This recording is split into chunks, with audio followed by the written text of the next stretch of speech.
Hello everyone, I am Empirical, and in this video I will present the paper Uniform Edit Selection for Genetic Improvement, Empirical Analysis of Mutation Operator Efficacy. This work follows the master project of Marta Smigilska, a student at the University College London, supervised by myself and Justina Petker. Genetic improvement, or GI, is all about improving existing software. There are many ways to evolve a given software. Some approaches evolve it as a whole. Some focus on intermediary representations, such as, for example, diff patches, but nowadays many GI work are based on edit sequences. Edits, most usually deletions, replacements, or insertions, for examples of lines of code or statement in the software IST, are the most common types of edits. They are easy to generate, easy to manipulate, and they provide a compact representation for program variants. To obtain the modified variant, one only needs to start from the original software and apply in order the different edits. The one central question we ask is then how to best generate the GI edits. In what we will call the standard way to generate GI edits, due to its very frequent use, edits are created in two steps. First, the type of edit is chosen at random, so for example with the usual three types probabilities of 1/3, 1/3, 1/3, and only then genetic materials is also sampled uniformly at random to actually construct the edit. While this strategy is seemingly well uniform, if we look closer at the number of possible edits of each type, it is clear that not all edits are generated equally. Because the number of possible deletions grows linearly, while the number of possible replacements or possible insertions grow quadratically, generated edits in equal proportion mean that edits from smaller edit spaces have a larger probability to be generated. With the usual three edit types, that means that deletion edits are way overrepresented. To avoid that, we propose a different way to generate GI edits. So first, what we want to do is count all the possible edits. So again, with our example with n lines, we said that to simplify, there is exactly n possible deletions, n square possible replacements, and n square possible insertions. So that means that in total, there is n plus 2n square possible edits. What we will do is adjust the weight according to which the type of the edit is sampled, so that every possible edit has the same probability to be generated. So with this simplified example, that would mean that instead of 1/3, 1/3, 1/3, we would mean n over the sum, n square over the sum, and n square over the sum. That will have the consequence that every single edit has the exact same probabilities to be generated. So there is no more over-representation of edit space whose have less possible edits in them. To compare these two ways of generating GI edits, we will consider 27 programs from the QuixBugs benchmark. Those are all short programs written in Java that all contain a single bug. QuixBugs provide correct and incorrect test cases that we will use to guide the search, which will be a local search with 500 steps. All the experiments are repeated 20 times, and we use 4 types of edits. The 3 usual statements: deletion, replacement, and insertion, and one more, the comparison operator replacement, that takes one of the following 6 operators and replace it with another one. So that would mean that with the standard approach, all 4 types of edits has 1/4 probability to be chosen. Here is one of the simplest programs of the QuixBugs challenge. There is a single function and it doesn't work. We use sourceML to access the program IST, which provides us with 5 statements: a declaration statement, a while loop, 2 expression statements and a return, as well as a comparison operator. In the original challenge, you would have had 1 minute to find the bug. Instead, we use a local search on 4 types of edits. We ask 2 research questions. First, we want to compare the 2 ways of generating GI edits. We want to know the difference between uniformly selecting the type of edit, and uniformly sampling within all unique edits. Then we want to leverage our search to perform landscape analysis on our GI scenarios. In particular, we are interested in seeing emerging patterns between the type of edits and the ingredient types. In this table, we show the overall results of our experiments. Within the 27 selected QuixBugs programs, the standard strategy leads to 8 fixed programs, whereas the uniform strategy leads to only 7 fixed programs. However, when we compare these results to a recent survey on QuixBugs Repair that compared 10 state-of-the-art automatic program repair tools, we can see that 3 of the programs, Caip, Sort, Pascal, and Sys, has not been solved before by an automatic program repair tool. Furthermore, 2 of the programs, Knapsack and Merge Shorts, are only solved by 1 of the 10 automatic program repair tools. This is mainly due to the use of the comparison operator replacement in addition of the usual deletion, replacement, and insertion. We show here more detailed results. For the 2 strategies, we show, within the 20 repetitions, how many patches were found and how many within those patches are unique. We also show the number of iterations that are needed to find a patch. The standard strategies is seemingly more efficient than the uniform strategies. It finds in average 2 more patches, 1 more unique patch, and it does it within 133 iterations in comparison to 257, so twice as fast. The result seems clear. The uniform strategy finds fewer patches and fewer unique patches and does it much slower than the standard strategy. However, the comparison doesn't stop here. If we look at individual programs, we can make very interesting observations. Programs that can be fixed using deletions or operation replacements are better fixed using the standard strategies. However, programs that require a statement replacement or statement insertions are better fixed using the uniform strategies. Overall, depending on the type of bugs a program exposes, the standard or uniform strategies will be more efficient depending on the probability of generating a specific edit. Here we show the composition of patches found by the 2 strategies. First, we note that deletion is by far the least common edit. Even for the standard strategies, in which they are overrepresented, deletions only compose 12% of the 73 edits. More surprising, even, for the uniform strategy, none of the 49 edits are a deletion. Then we note the very high percentage of operator replacements found by the standard strategies. This can be explained by the size of the edit space, which is even smaller than the space for deletions, meaning that this space is even more represented than deletions. Finally, we found that when uniformly sampling edits, replacement rather than deletion is a more common type of edit. Here we show statistics obtained during the run of the uniform strategy. We can first see that the number of samples is directly correspond to the size of the relative edit space rather than being evenly distributed.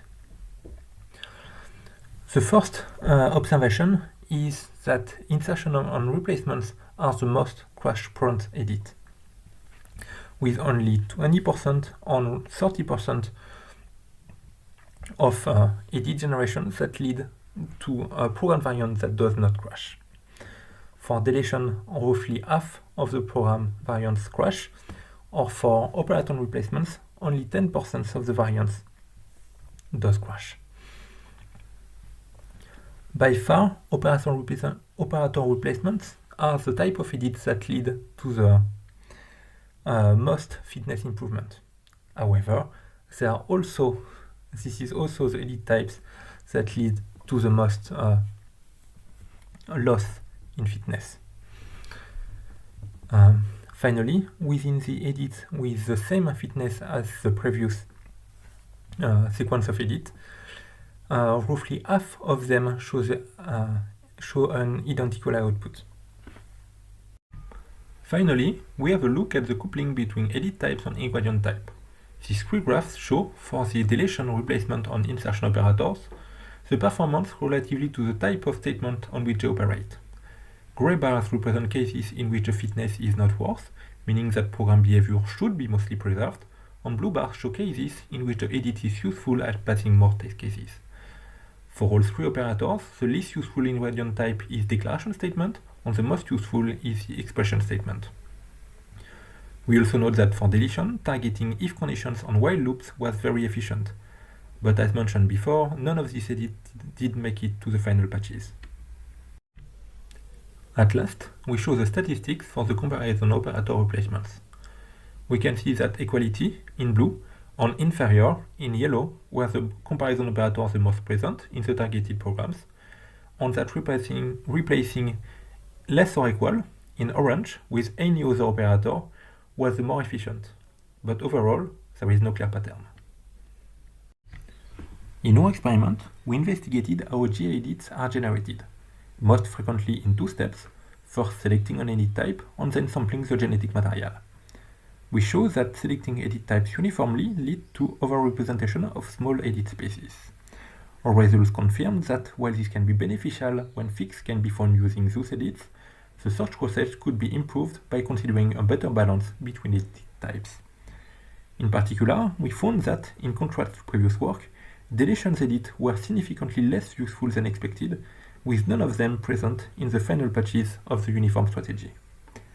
As for edit ingredients, statistics gathered during the search showed that not all genetic material was equally useful. This is another point in which the search process can be improved with better guidance. In future work, we want to continue in that direction and propose a better fine-tuned selection strategy. Because the programs of the QuixBugs benchmark are very short, we want to extend our experiments to larger real-world software to ensure the relevance of the statistical analysis. Finally, we'll expect your results to be different for functional and non-functional genetic improvement. So we want to compare both of them to obtain, in one end, a search process more dedicated to fixing bugs, and on the other end, a search process more dedicated to improve, for example, the software running time or the software memory consumption.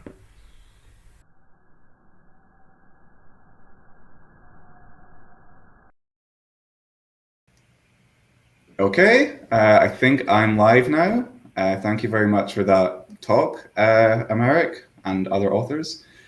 Same format as before. If you could ask your questions inside the page chat, and I'll try to relay these questions to the authors of the paper, and we can get some discussion and Q&A going. So this is from Wes Weimer. Some of these results, e.g. smaller edit spaces, are overrepresented in these searches. It seems like they agree with some of the directions you are pursuing. Does it seem that way to you, or am I misinterpreting this?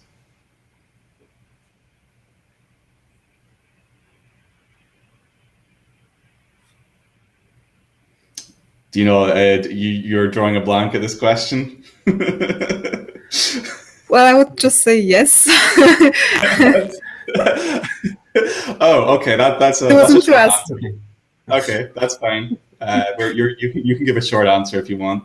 I think Sandy asks, "Am I understanding correctly? The first result was showing that the delete operator was the least successful. That's very unusual, or that's just unusual." So because the problem was program repair, it really depended on what was the actual repair to be made. If it was a deletion, then it was very effective because it was overrepresented. But as soon as the actual repair wasn't a deletion, then yeah, it was less effective. So it really depended on what was the actual repair to be made. Okay. I actually will jump in with a question that I had for this work. Apologies, because just so everyone's aware, I don't actually get to see the presentation as it's being broadcast. So I watched this in advance and I can't remember exactly. But sometimes other operators act as if they are deletions, effectively, right? Like a replace operator can sometimes effectively be a deletion of code or equivalent to. So did you account for this in your research? No, we just looked at the type of the edit. Okay. Do you have any sort of intuition on this sort of direction, like equivalent mutations?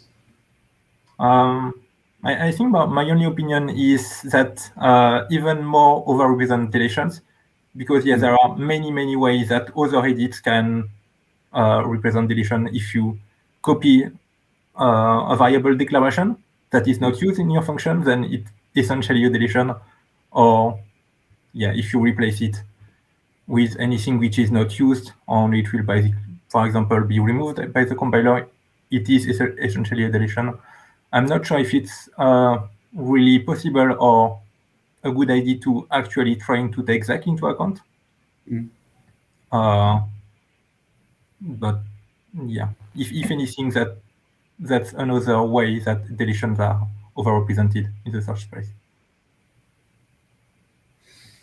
Okay. So is there sort of like a future direction for this sort of research? Like, you're going to investigate this further? Because I find the topic very fascinating, but I have some like slight, because I don't know, I often find that deleting code is often the GI solution to a lot of things. And I would love there to be an answer that's not true. So have you got any like ideas, kind of future research on this? On the direction of choosing the type of edit, there is a direction of using reinforcement learning. So for example, multi-arm bandits, if you repeatedly use deletion on it doesn't work, then you will try more the other type of edits. It can be also in terms of where in your program, in your software, you are applying modification or taking genetic material, rather than always using uniform sampling, then trying to use reinforcement learning to learn during the search that some portion of the source code are more stable or more safe to use than the others. Okay. I like that direction personally. I think that's a really interesting way to take this research. So I think we've got one more question that's directed at you in the chat from Stephanie Forrest. How do you think the results would or would not change if you ran the same experiments on assembly code?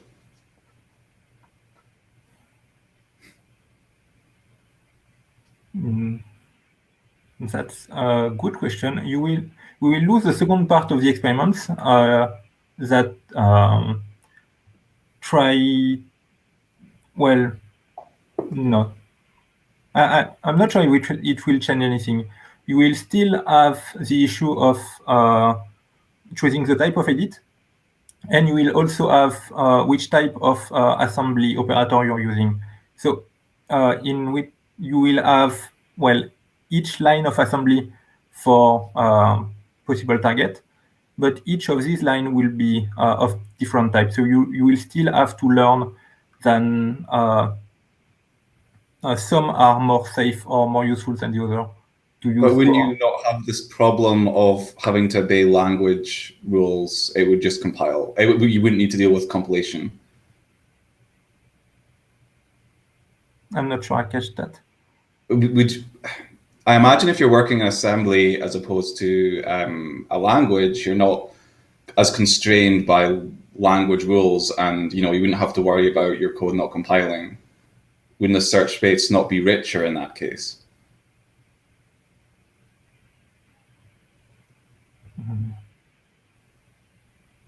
Well, you still have to compile it to binary code if you are writing an assembly. Well, I guess. So you will still have to compile it on. It still have a structure with the type of assembly operator you use and the arguments move that that value to that pointer. Or yeah. So I'm arguing more like at that level you can do more stuff that's wrong, but will still run. You know what I mean? Which may not necessarily be a bad thing. Yeah. Yeah. Well, That's yeah. And someone's pointing out, well, you could still get syntax errors in assembly. True. I guess you will have to learn everything anew because it's a different target. But once you learn the optimal setting, or at least the optimal start setting for assembly, then it might be much more efficient than uniform sampling. Yeah, this is more. I think this is more of a comment, but I'll read it out anyway by Oliver Krauss. Deleting code would probably not be successful if you consider the fault submission, e.g., bugs that are caused by code not being there, missing if x equals null. Since that type of bug is only 25% of all bugs observed in code, this is a double odd, as the delete operator should be more successful outside of faults of omission. You're free to follow up on that if you want. I thought it was an interesting comment. Well, our results were really that if the repair was a deletion, then having more deletion in your source page was more effective. And if your repair was not, then yeah, it was harder to overcome because you needed to actually generate the right repair rather than having to generate either the deletion or either a replacement that would act as a deletion, rather than yeah, considering the type of faults or yeah.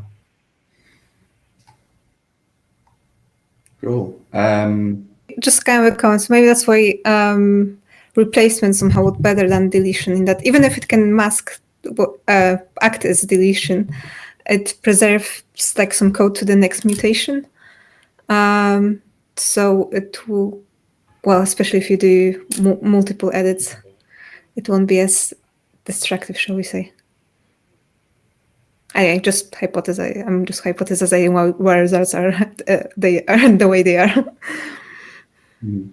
And there are, two facets also. One is the type, and the other is location, which I feel like hasn't been looked at as much in the literature yet.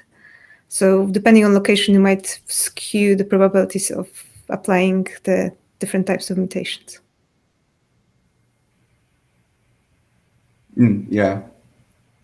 I'm still amazed we're still talking about these delete, replace, and copy operations. They seem to keep coming back and being introduced. But there seems to be a lot of strength in them as well. I'm not exactly being critical, but yeah.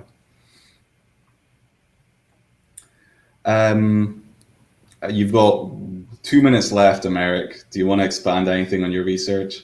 I don't know exactly what the Clowder is. I don't think we can finish early in Clowder. I don't know. I don't think so. My connection went down a second, so I didn't earn what Justina was saying.